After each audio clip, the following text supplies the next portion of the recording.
Previously on Pieters Travels. I'm going on holiday for my 40th birthday in Orlando, Florida. Walking down through University City Walk, just between the two theme parks. I will be spending a full day around. So you'll be going at top speed of 70 miles an hour as you venture through this velociraptor paddock.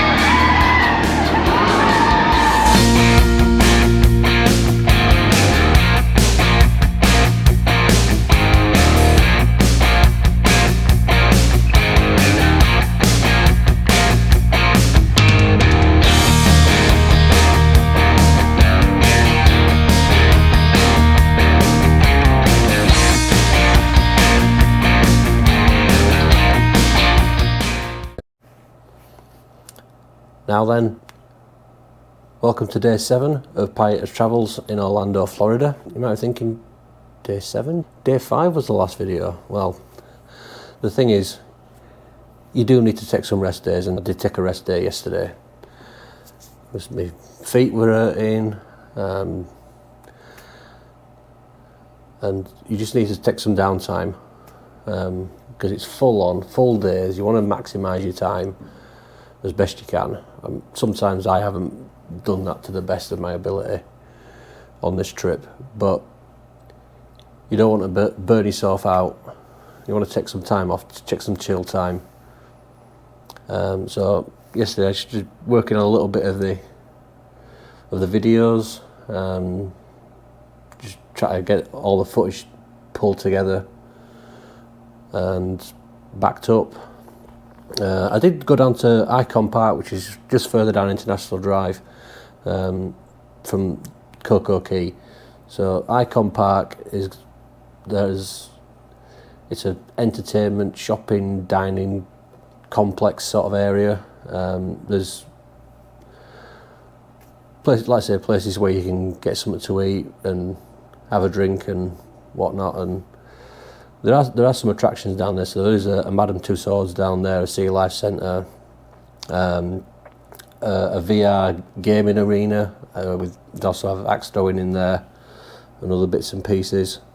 But there's also the Orlando Starfly, which is like a massive swing ride. It lifts you up and starts spinning you around in a seat. Also the Orlando wheel, the Icon Park wheel, but I'm not sure how you call it, but the wheel at Icon Park.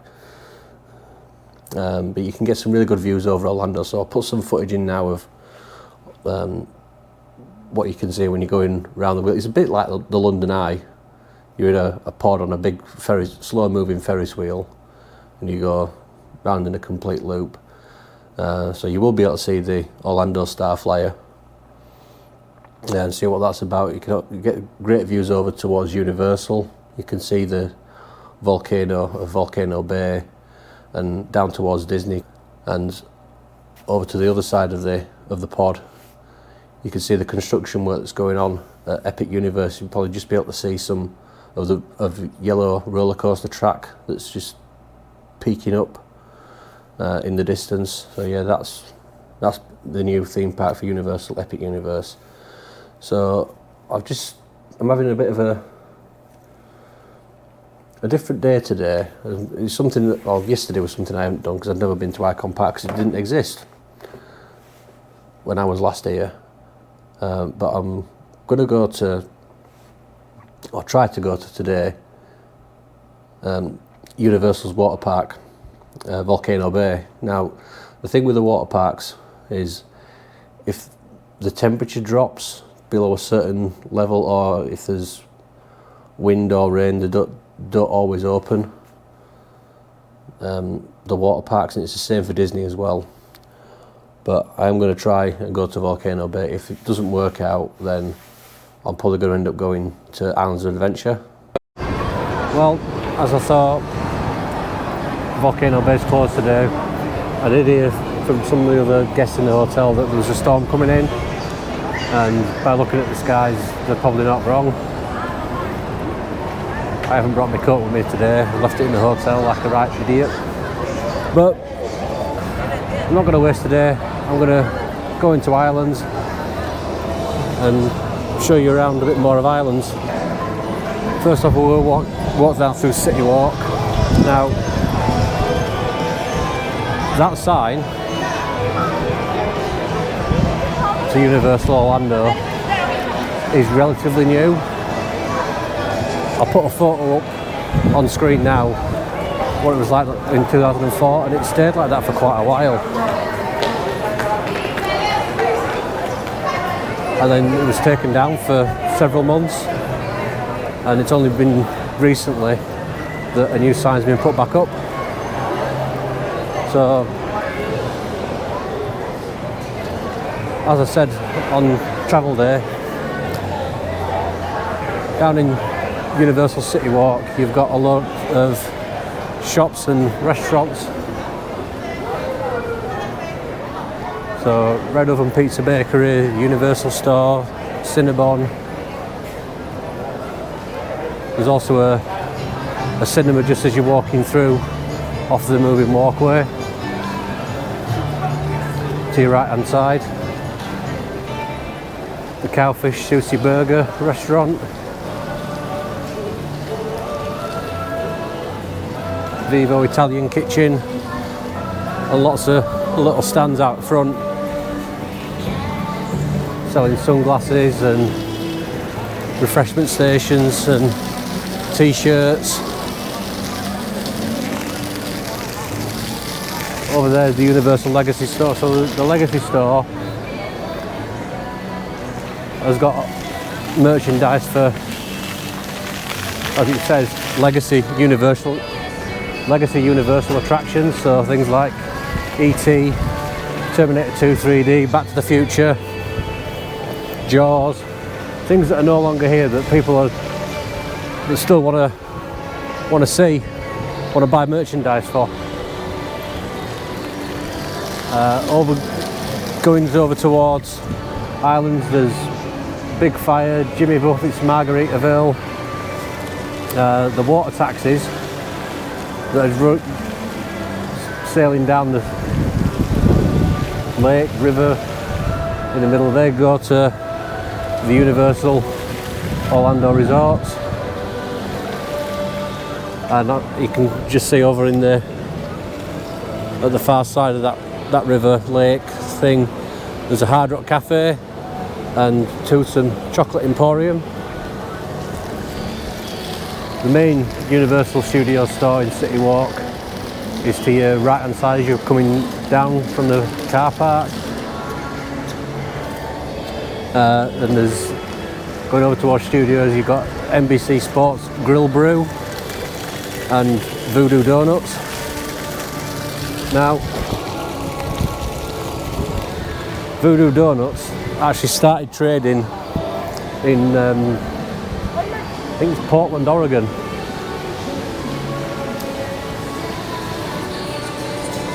So, and then they've just expanded throughout the country, and there is a Voodoo Donuts at Universal City Walk in Hollywood, as well as here in Orlando. But the iconic thing of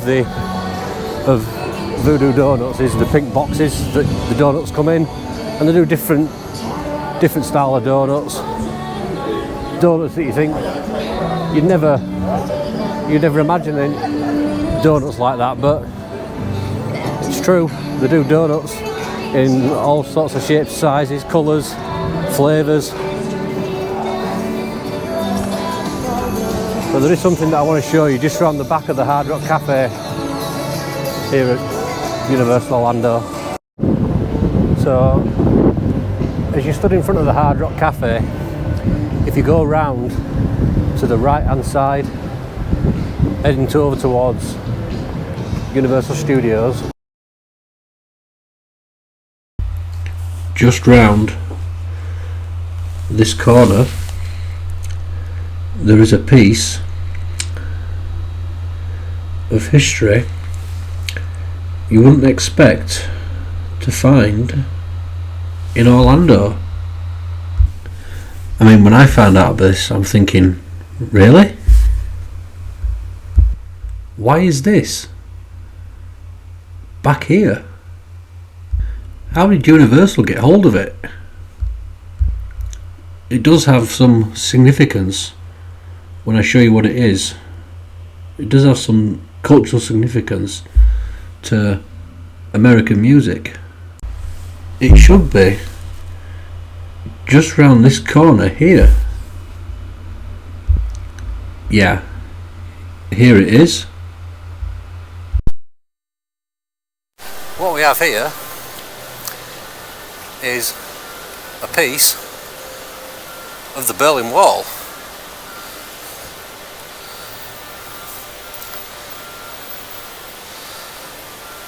And there's a plaque underneath it saying Berlin Wall, in August 1961 this infamous symbol of the Cold War was erected in order to keep the East Germans from fleeing to the West. The Soviets built a wall between the east and west sections of Berlin. For the next 28 years the Cold War raged on, and Checkpoint Charlie governed passage. The wall stood as a harsh reminder of the chasm between the non-communist West and the communist East. On November 8, 1989, the wall was symbolically brought down. Only a few parts of the wall remain. The Hard Rock Cafe is proud to display this piece of history that symbolises the wall of oppression. And if anyone knows the history a little bit and the significance to the American music, David Hasselhoff, the Hoff, famous for playing such roles as Michael Knight in Knight Rider and Mitch Buchanan in Baywatch, has a really popular music following in Germany, and he was stood on top of the wall during the protests when the wall finally fell. So a little piece of history there. Now I have seen sections of the Berlin Wall in Berlin. 2019 I went to Berlin and I saw the untainted sections of the wall that remain around the Gestapo headquarters in Berlin. And in 2016 I also saw what's referred to as the East Side Gallery, where there's taken sections of the Berlin Wall and used it for modern art. So yeah, little piece of history in Central Florida. So I'm now going to go over to get in the queue for Islands. I'll talk to you after I've got through the gate. So as you walk into Islands of Adventure here, go into the port of entry. So this is a very similar sort of setup to Magic Kingdom, where you've got shops and places to eat, your guest services,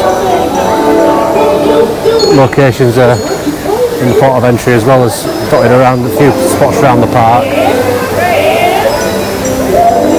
There's also toilets and restrooms at the front, as well as locker rentals. And then there's a Christmas shop over that side, up to the right.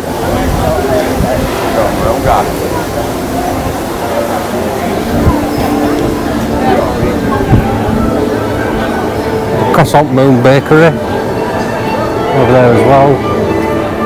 Some more shops over towards the left.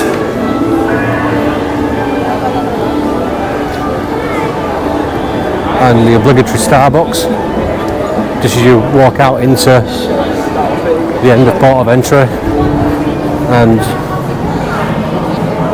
just over to my right is where you can buy Universal Express passes for the day,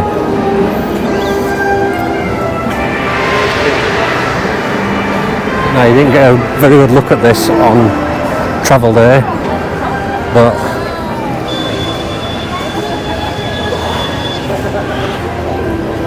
straight in front of you as you come into the park at the end of port of entry, there is a Velocicoaster and the accurate representation of the visitor centre from Jurassic Park.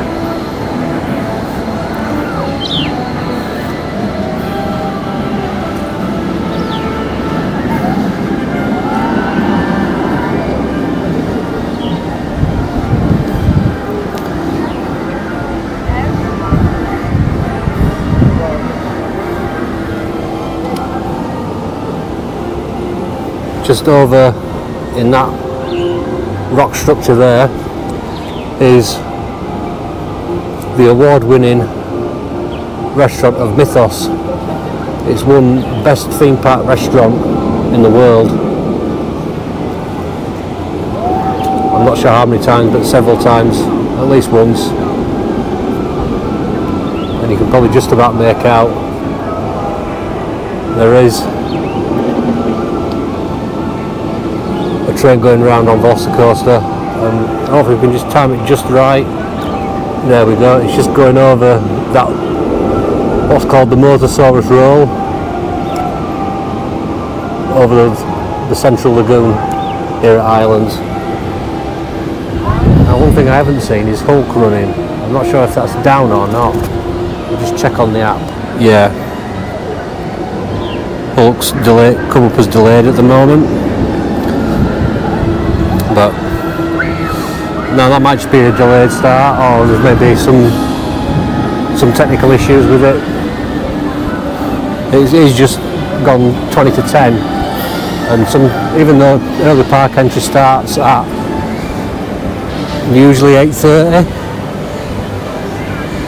if you're a Universal Orlando resort guest, or if you have annual pass for Universal.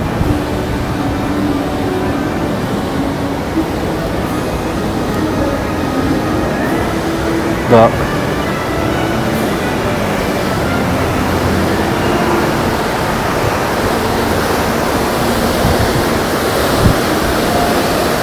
so that's the launch, come up there and then drop down, and through 7 inversions in total for the full ride. So we'll take a walk around, start off with, and then look at getting on some rides. So if you're walking in from a clockwise direction, going towards the left as you walk into Islands, you first get into Marvel Superhero Island. Now, you may be thinking, how come Marvel's at Universal? Disney owns Marvel. Well, Islands of Adventure opened in 1999, and at that point Marvel was in a little bit of trouble. They weren't owned by Disney, so they were selling off a lot of their IP to try and generate some more money for themselves.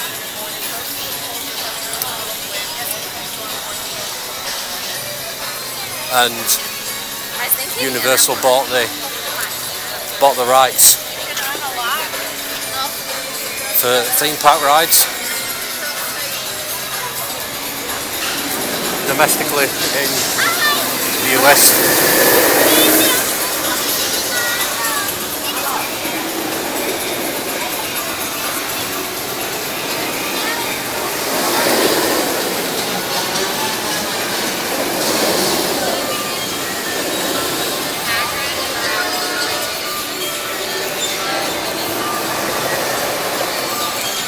So yeah, I was right, they are just doing some testing on Hulk.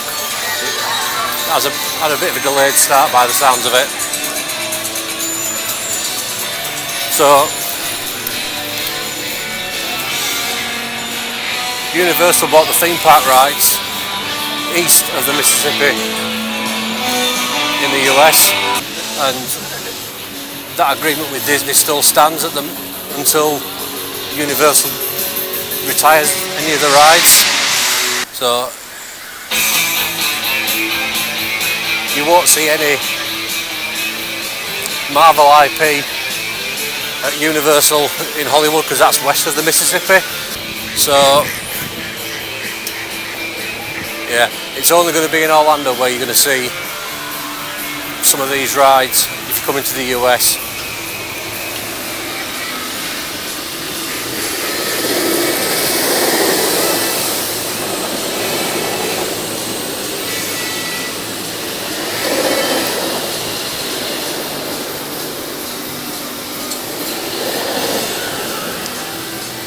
Yeah.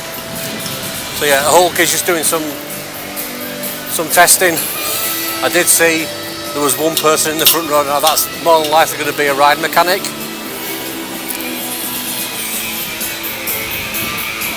From watching a YouTube channel called Ryan the Ride Mechanic, that's standard practice is that. So when the ride's gone down, before any guests ride it, and before they say yeah it's safe to ride, they send empty trains round first, and then ride mechanics go on it as well to make sure that it's all up to snuff.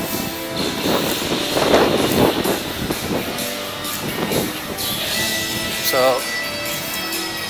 that's it. All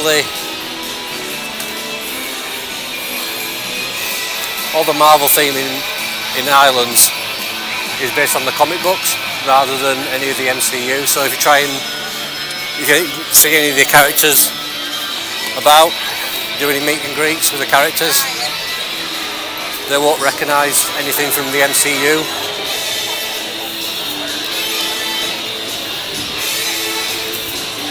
They're like, what are you talking about? The characters will just say, no idea. So you can try, but like I say, they're not going to acknowledge it. So to the left of Hulk, as you're walking in, there's Storm Force Accelatron, which is like a teacup ride space themed on Storm from X-Men, and going back out into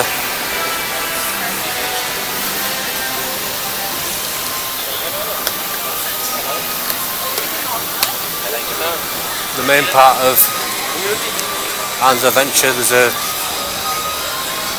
quick service restaurant, Cafe 4, based on the Fantastic Four, and then going on to a video arcade.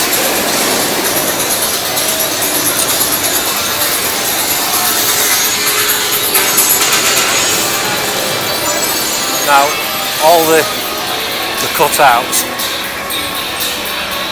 that are dotted around Hours of Adventure for the Marvel characters, they're all drawn by one man, and he's tried to get his name into all the artwork. So straight after the video arcade, Doctor Doom's Fearfall, which is a drop ride, and then The Amazing Adventures of Spider-Man, which is it's exactly the same as Transformers over in studios, but this came first. I personally think that Transformers runs a little bit faster than Spider-Man. Personally, that's my opinion, but I think Spider-Man's still got a special place here.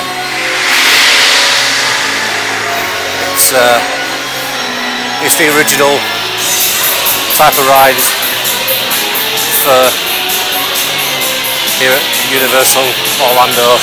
So continuing round, I'm going to go into Toon Lagoon. Toon Lagoon is based on the Sunday morning newspaper comic strips here from the US. So the likes of Dudley Do-Right and Popeye and Marmaduke, Rocky and Bullwinkle, Heathcliff the Cat. Morning. All those classic American funny page cartoon characters. So a lot of Toon Lagoon is shops and dining. There are a couple of rides here, but at the minute there's only one that's operational, and that's Popeye and Bluto's Bilge barges, which is a rapid ride that will get you absolutely soaked. Not just a bit wet, soaked.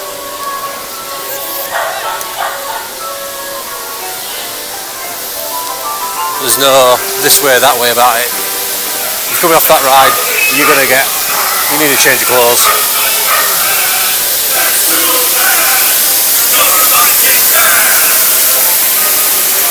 So, at the minute, Dudley Do-Right is down for its annual maintenance. That's due to finish on, I think it's Friday of this week, to reopen Saturday.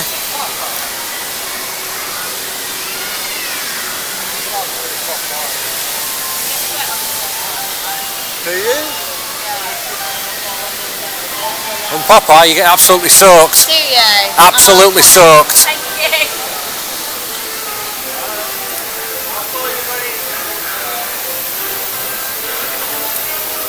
Yeah. I just had a family there saying, you get wet on Popeye? And the dad saying, yeah, I think so. And I said, no, you get absolutely soaked. Absolutely soaked. So, like I say, at the minute Dudley Do-Right is down for its annual refurbishment. Hopefully I'll be able to come back and ride that and show you in all its glory, but we'll just have to see. We'll just have to see how that goes. Because just behind these construction walls, there are stations where you can access spray guns that are dotted around the outside perimeter of the tail end of the ride. So as if people have come down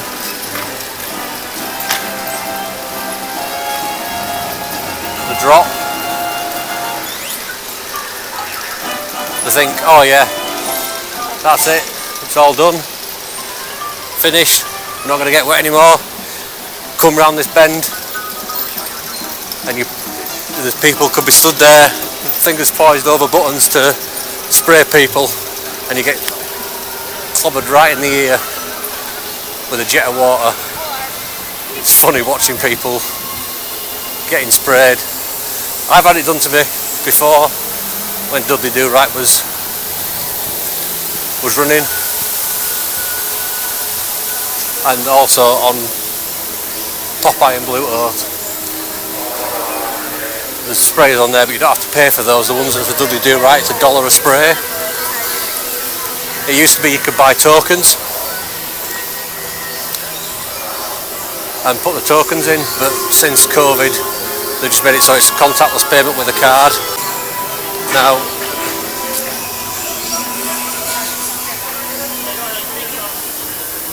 coming out of Toon Lagoon, it's Skull Island, Reign of Kong. Now that is its own land, and it's the only ride in this area. It's very similar to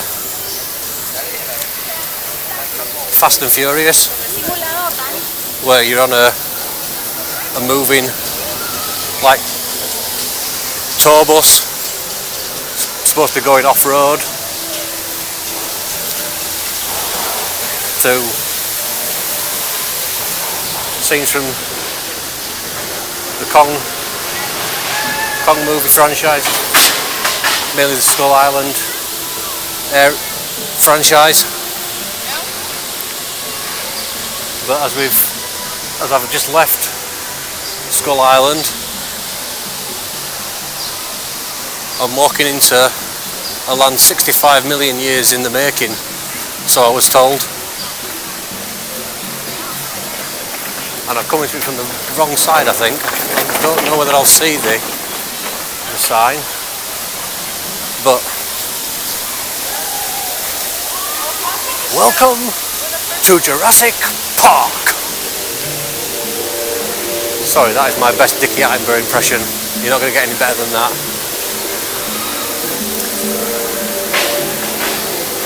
So this is obviously where Velocicoaster is, and the Jurassic Park River Adventure. Now,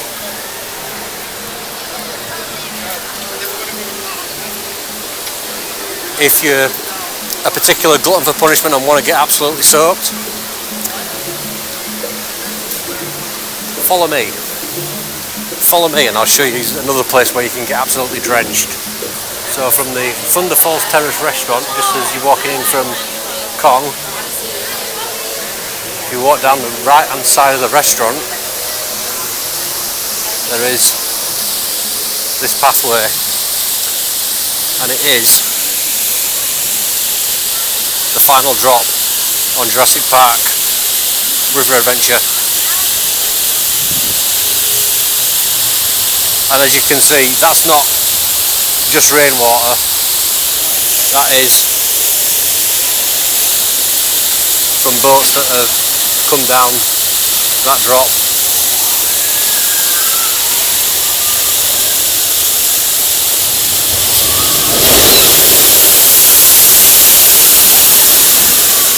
Yeah, so if you want to get absolutely soaked, stand just by that fence or on that path there to get absolutely drenched.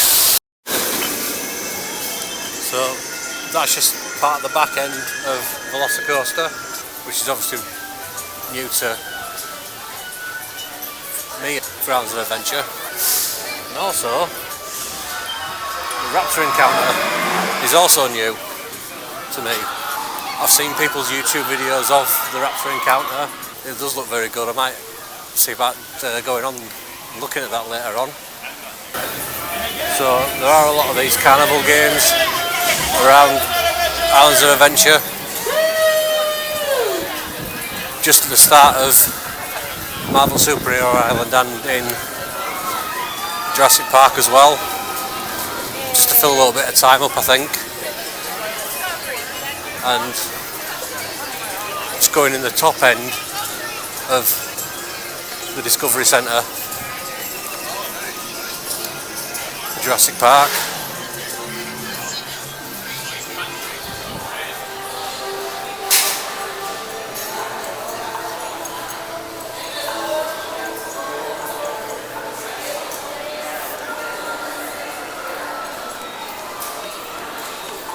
And just like in the first movie from 1993,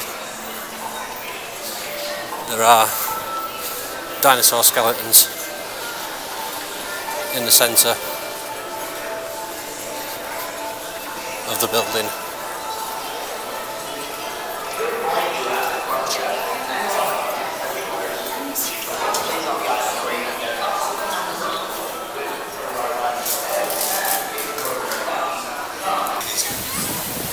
And as you saw on Travel Day,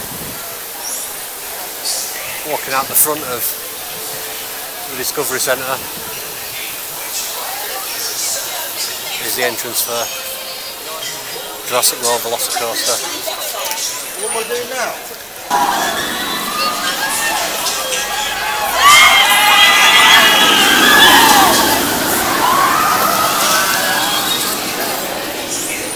Such a cool ride. Such a cool ride. It looks like Hulk's actually running with guests now. You can just see the top of the launch for Hulk there.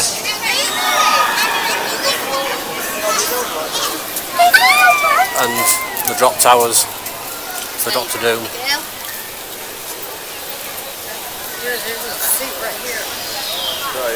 So, going to move further around towards the front of Islands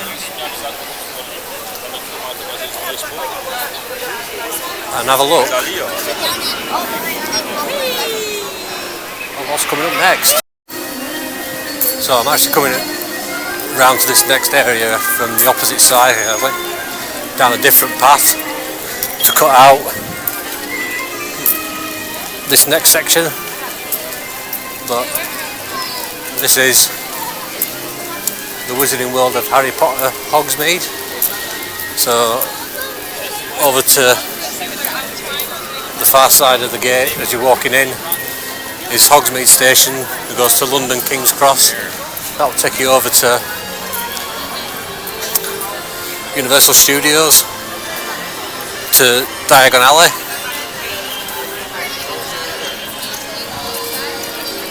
and then you actually go into Hogsmeade Village and just see up there Hogwarts Castle.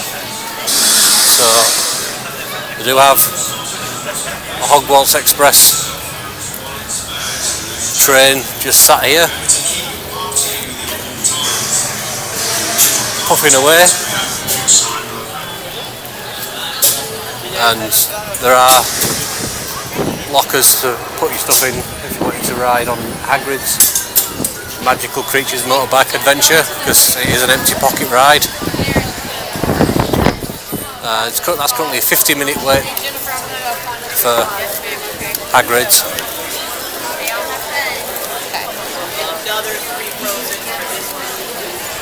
So, yeah, walking through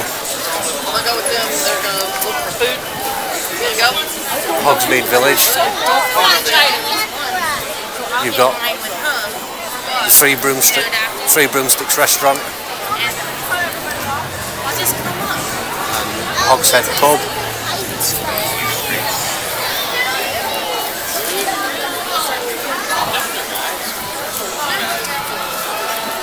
And lots of different shops for Harry Potter merchandise, sweets, things like that. Where you can buy your wands and your cloaks, your house paraphernalia, whatever house you're going to be in for you think you are for being at Hogwarts.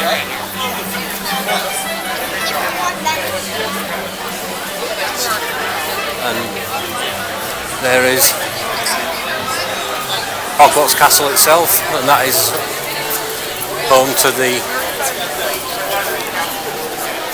Harry Potter and the Forbidden Journey ride. So they do have shows on this stage here every so often. The Frog Choir and something else from one of the films. You can tell I'm not a Harry Potter fan. That's why I'm not overly bothered about coming round here, to be fair. But it's one of those things that needs to be, you need to at least see it to appreciate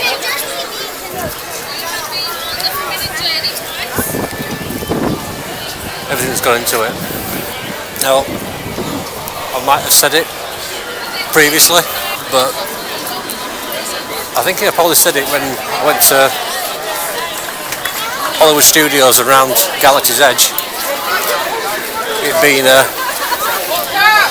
turn your nose up, screw you sort of thing to Universal. The reason being that Warner Brothers first approached Disney about putting Harry Potter into their theme parks, but Disney couldn't see how it'd work, how it'd make money. So I think it was 2010 when Hogsmead opened here at Ireland, and then 2014 for Diagon Alley, and they expanded Hogsmead further than its original footprint. Because when I was last here, all this area was the Lost Continent, and that was a bit of a up yours to Disney.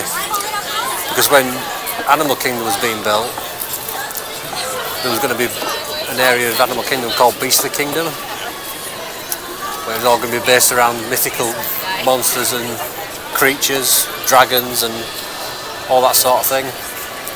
But Disney ran out of money, so they never built it. A lot of the people that designed attractions for Beastly Kingdom came over from Walt Disney Imagineering to Universal Creative. Well, when they were building Animal Kingdom, they had this idea for a dragon roller coaster.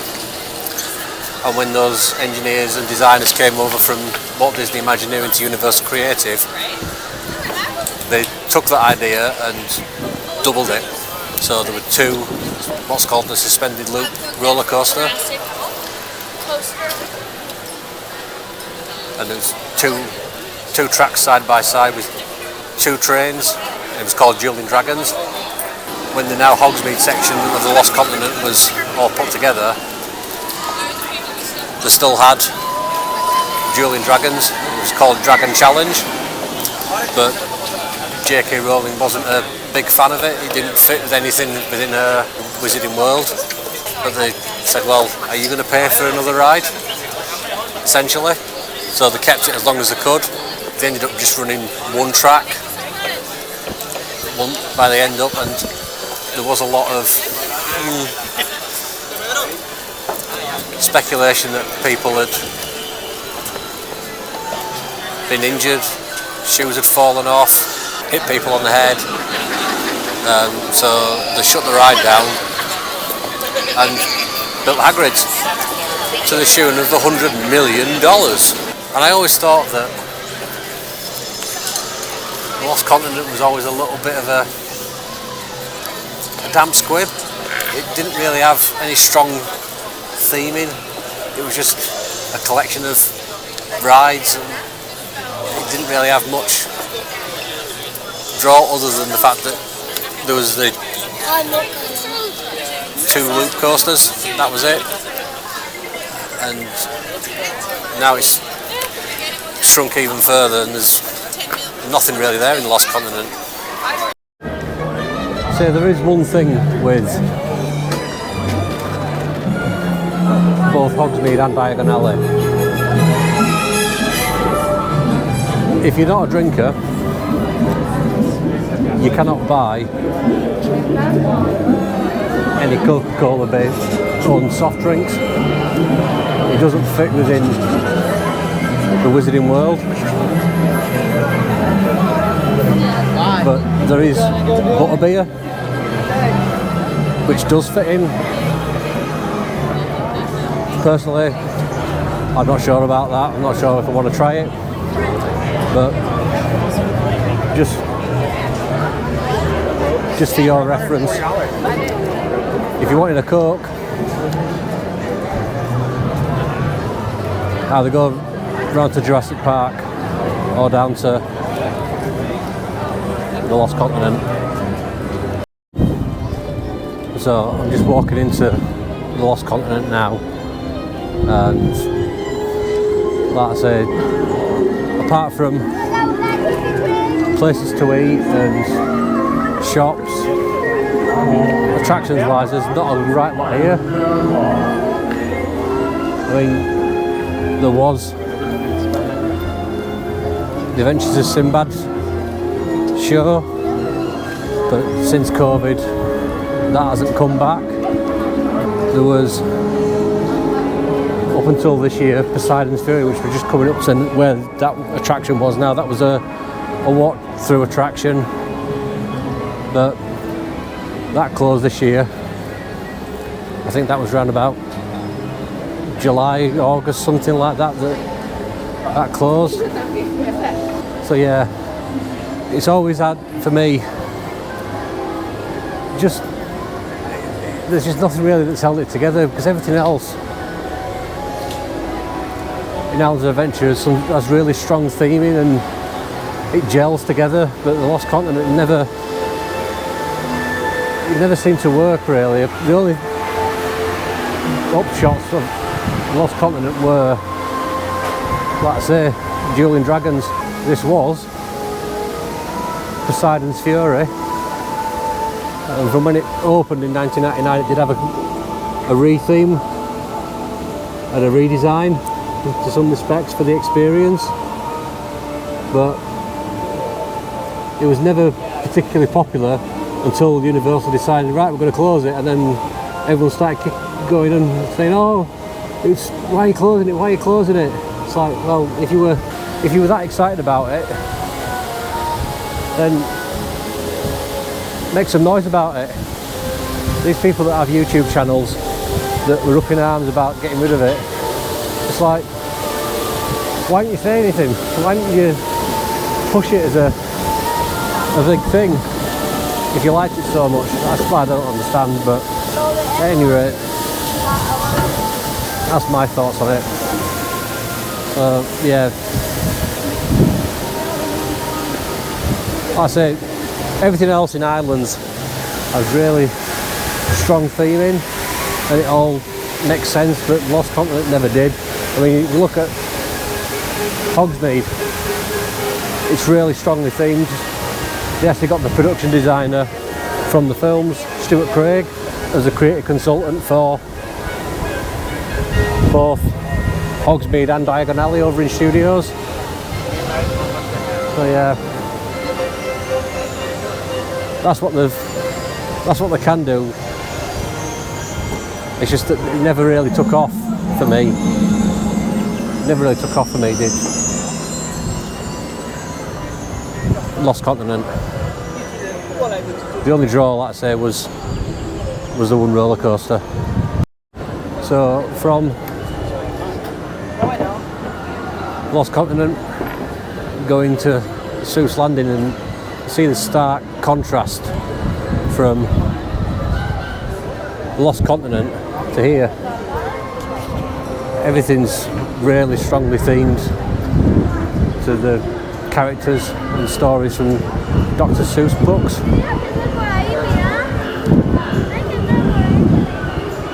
I mean, for me, it's not something that I'm particularly interested in. I'm aware of Dr. Seuss books like Cat in the Hat and things like that, and more things have come about in the last few years, like the Grinch and the Lorax. But it's,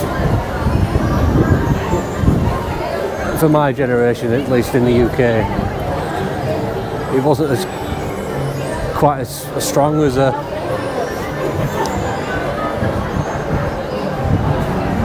set of stories. When like I say, I knew of them, some of them, but they just didn't have. I don't have the same affinity for them as maybe people do today, or whether people of my generation in the US did when they were growing up. And the effort that they've put into creating immersive areas, Lost Continent, like I say, it just doesn't do it for me.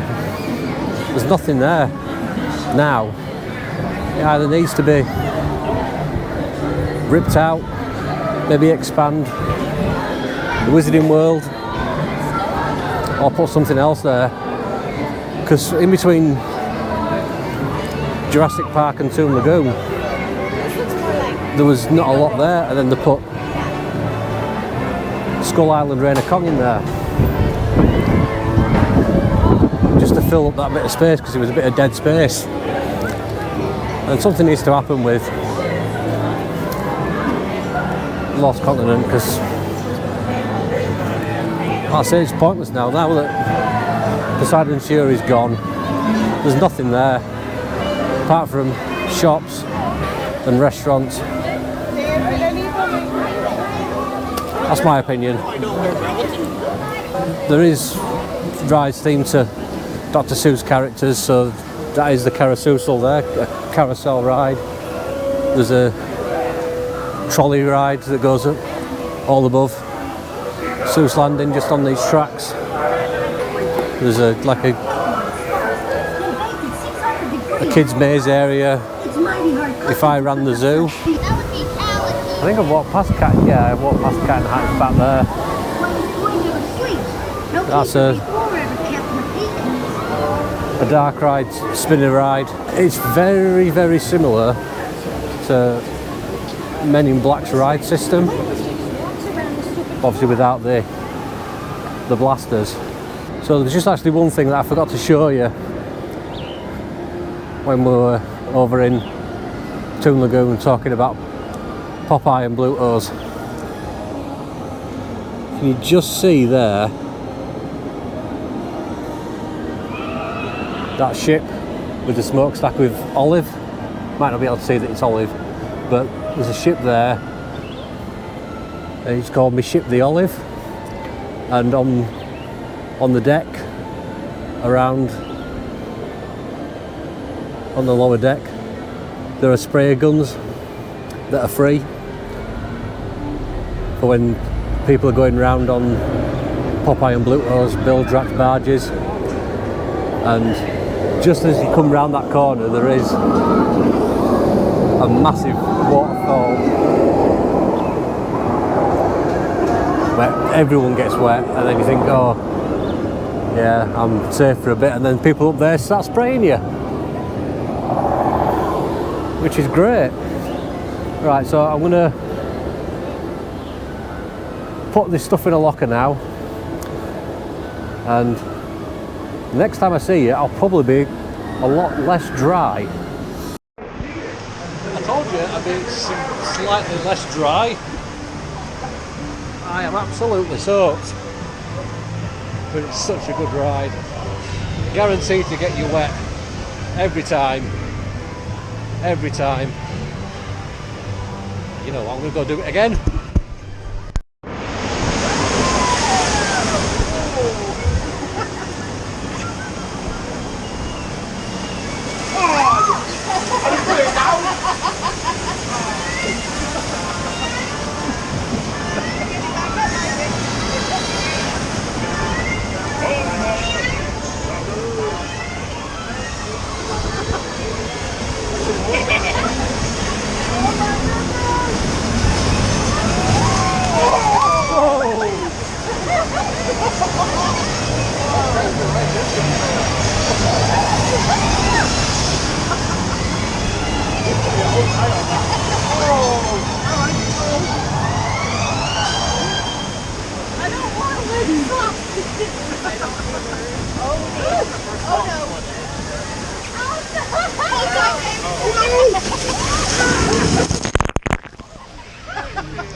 Oh, there's no one up there spraying the guns.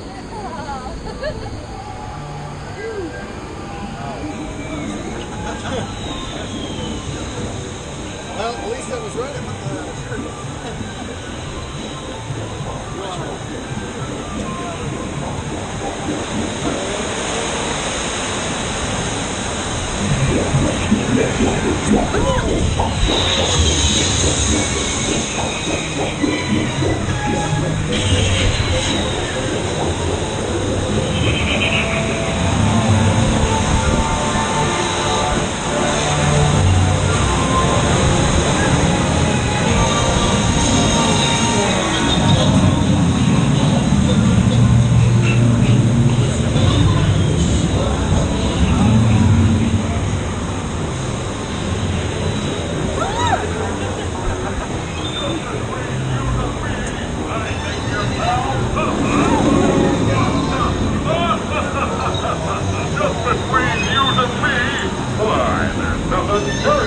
the cruel speed of sound.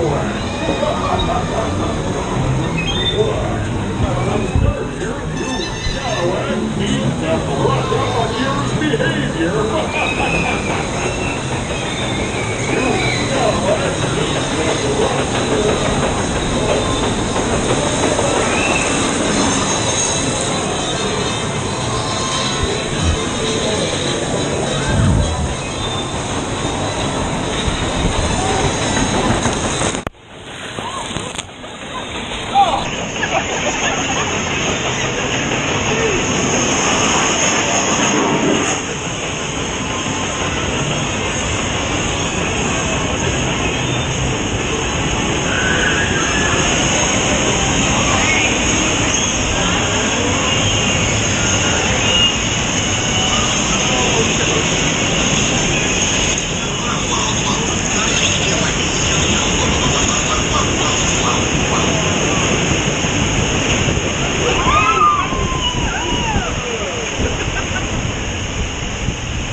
That is good. If you don't mind getting wet, then it's absolutely brilliant.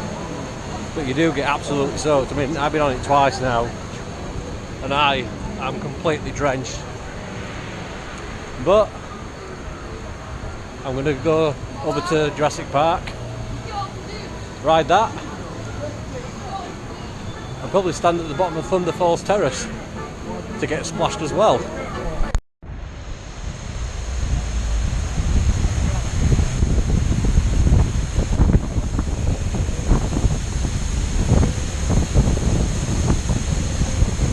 So I'm just waiting for a boat to come down.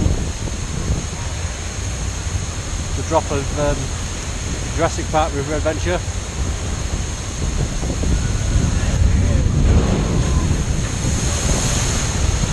Oh.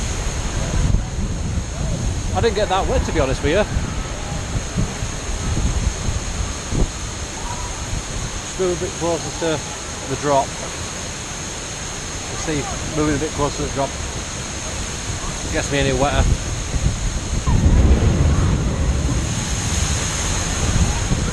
No.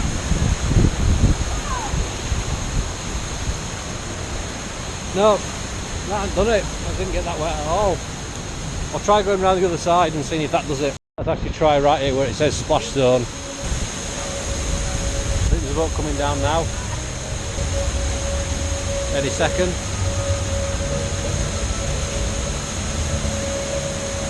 Maybe not.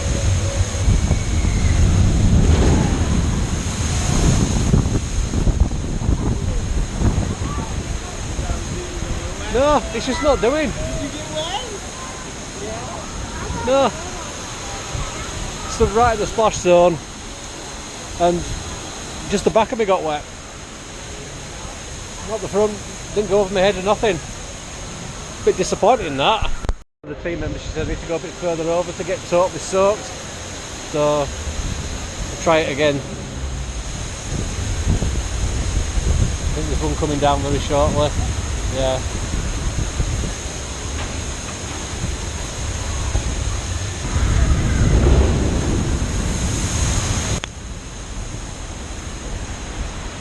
No, not really. I'll try one more time, and if that don't do it, then I'm going to give up. Just ride the ride and then get all dried off. Just waiting for a boat to come down.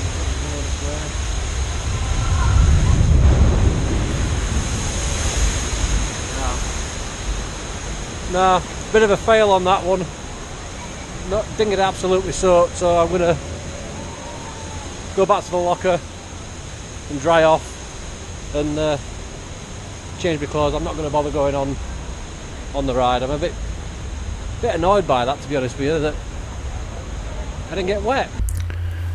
So just as I was coming off Popeyes for the second time, I got talking to a couple who sat next to me on the ride. I got chatting to them for a little bit.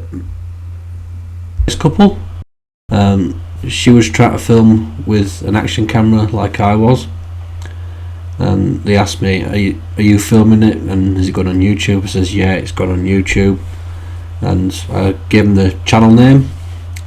And just as I was coming round my Thunder Falls terrace,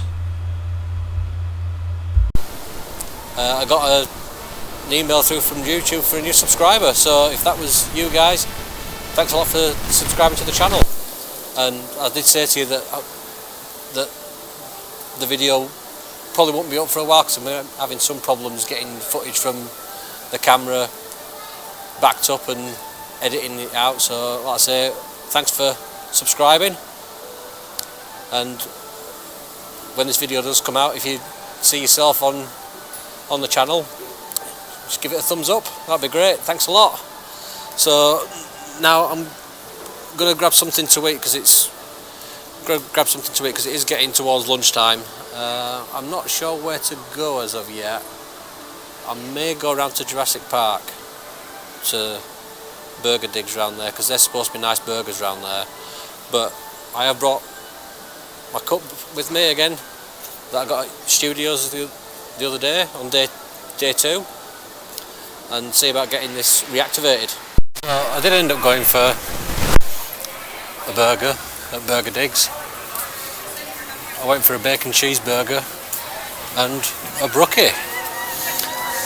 You might be thinking, what's a brookie? Well, it's a cookie that's set in the middle round, and they're both nice. So I'm just going to make my way further around Jurassic Park and just have a look and see what else there is. So we'll have a look at the Raptor Encounter. It's currently a 25-minute wait. Now they have said that sometimes with the weather they have to take the Raptor back inside, and the weather's not been great for today. Not the usual sunny climate that we have become used to in Orlando. Yeah, have a look at that.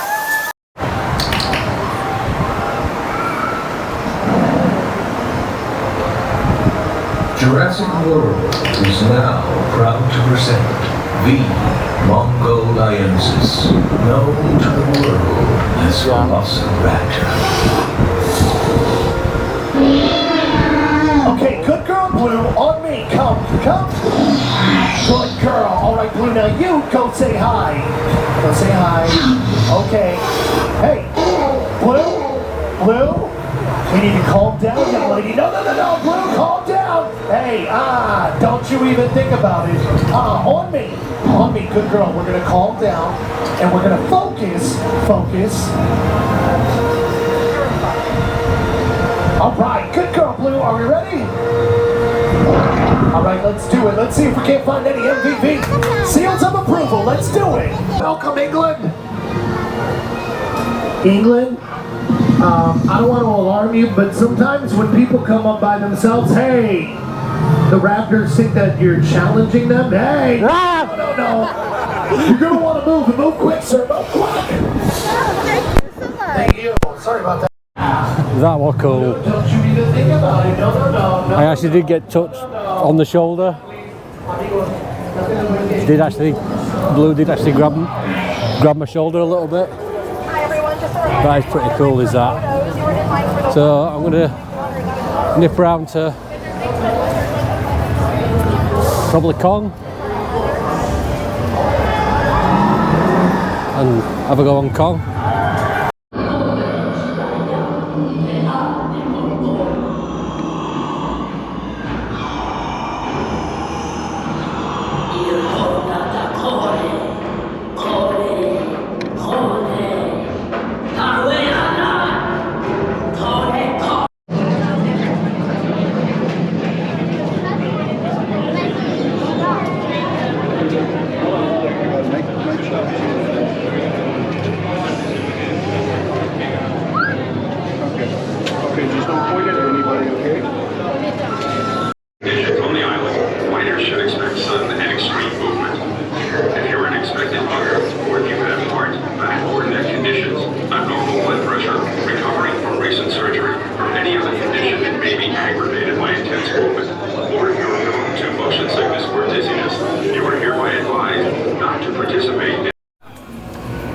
So Kong were a bit of a bust. I got to the front of the queue, about to board, and started to have technical problems. So I needed the toilet, so I jumped out of line just so I can nip to the loo. So I'm gonna probably go round to Marvel, try my luck on probably Doctor Doom or Spider-Man. Depends on what the weather's doing, because I've just walked past the Raptor Encounter and they've closed that for the weather. So yeah, some of the roller coasters they do shut them down for weather. And they did say about the Raptor Encounter that it could close because of the weather. So I'll have a look around Marvel Superhero Island.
I've eaten too many pies. The restraint won't latch down properly, so I said I can't ride. Not to worry, go around and go on Spider-Man. Right, I tried riding Doctor Doom, but the restraint wouldn't latch properly. They're saying there was a yellow light on behind me, so I couldn't ride. And you probably couldn't quite hear on the last bit of footage. There was quite a loud shrieking noise. I made a joke of I've had too many pies, so they said no, you can't ride because they can't secure the restraint. So I went on Spider-Man again. It's a great ride, absolutely great ride. The storm clouds that have been brewing all day finally broke, and it just started pouring with rain. So I've come back to the hotel. That's part of the reason why, because of the rain, and when it starts to rain, I'm sure I heard some rumbles of thunder as well, but I might be mistaking that for some rides going around, but I thought I heard some thunder. And also, since that burger at Burger Digs, I've had a bit of a dodgy stomach. It's not been too good, to be honest with you, so I decided, right, well, I've had a good day, despite the fact that it got cut a little bit too short. But I have had a good day today. And also, I forgot to bring socks with me and another pair of shoes, so my sandals that I were wearing on Popeye, they've been wet all day, and they're starting to rub on my feet. So I've come back to the hotel, dried my feet off properly, put my normal trainers and some socks on. So I'll just have a bit of a chill for a couple of hours, and then depending on how I feel, see about getting something to eat for tonight. So right, so I spent the last couple of hours just sorting through some of the footage that I've taken over the last few days, and then I went down to Longhorn Steakhouse, further down International Drive. Got a 6-ounce sirloin. Yeah, we were good. We were busy though. I said, oh, there's a 25-minute wait for a table, or you can sit at the bar. So I said, oh, I'll sit at a bar, I'm not bothered about. I'll just sit at a bar, no problem there. Couple of beers and steak and fries and chips. Tell you one thing that hasn't changed: buying beer in than going out for it. It hasn't changed. It's still more expensive to go out and drink than it is to buy beer in. Because I got 2 bottles of Sam Adams whilst I was at Longhorn, and for both of them it were just under $16. It was $7.88 a piece, so about $16. Convenience store on opposite side of International Drive from the hotel, I got a 6-pack for under $14, and it were bottles that I was drinking at Longhorn. It wasn't pints or 20 fluid ounces or whatever the measure is. You know, it were a 330ml bottle, and yeah, so that's not changed. It's still cheaper to buy beer at a supermarket or convenience store and drink it in, rather than going out and drinking. But yeah, so yeah, then just, like I say, had something to eat, couple of beers, and back to the hotel. So that's going to do it for today. So thanks for watching. If you like this video, give it a thumbs up and consider subscribing and dinging the notification bell so you're notified when new videos are uploaded. And until next time, I'll see you in a bit.